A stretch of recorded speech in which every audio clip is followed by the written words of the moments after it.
Hey guys welcome back. അപ്പോൾ ഒരു day in my life ആയാലോ.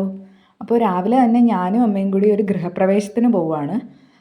ഇവിടെ ഞങ്ങളുടെ ഇവിടെ ഗൃഹപ്രവേശമൊന്നും പെരവാസ്തൂലി എന്നൊക്കെ പറയണം. നിങ്ങളുടെ അവിടെ എന്താ പറയുന്നതെന്ന് കമൻറ്റ് ചെയ്യണേ.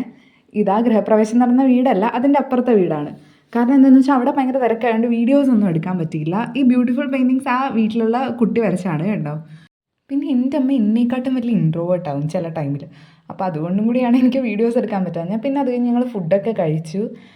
അത് കഴിഞ്ഞ് ഞങ്ങൾ തിരിച്ചു പോവുകയാണ്. ആ ഒരു ടൈമിലായിരുന്നു ഞങ്ങൾക്കറിയാവുന്ന ഒരു ചേച്ചിയുടെ വീട്. അവിടെ ആടും കോഴിയും പൂച്ച എല്ലാം ഉണ്ടായിരുന്നു. ഇവളുടെ പേരാണ് കല്യാണി. ഇവിടെ എനിക്ക് പോസ് ചെയ്യുമായിരുന്നു, നീ എൻ്റെ വീഡിയോ എടുക്കുകയാണോ എന്ന് ചോദിച്ചിട്ടുണ്ട്. അങ്ങനെ അതൊക്കെ കഴിഞ്ഞ് അവിടെ നിന്ന് ഇറങ്ങി. ഇപ്പം ഞങ്ങൾക്കൊരു സ്നേക്ക് പ്ലാന്റ് ഒക്കെ കിട്ടി. അതും കൊണ്ട് നേരെ വീട്ടിൽ പോന്നു. അതൊക്കെ കഴിഞ്ഞ് ഞങ്ങൾ ഒരു ഉറക്കമൊക്കെ പാസ്സാക്കി. പിന്നെ എണീറ്റ് ഗ്ലോബിക്ക ഉപ്പിലിട്ടു. അപ്പോൾ സന്ധ്യയായല്ലോ, അപ്പോൾ പിന്നെ വണ്ടിയൊക്കെ കവർ ചെയ്ത് വെക്കാമെന്ന് വിചാരിച്ചു. അപ്പോൾ അത്രയേ ഉള്ളൂ ഗായ്സ് എൻ്റെ ഒരു day in my life. So ഇഷ്ടപ്പെട്ടെങ്കിൽ ലൈക്ക് ചെയ്യുക, കമൻറ്റ് ചെയ്യുക. Okay bye.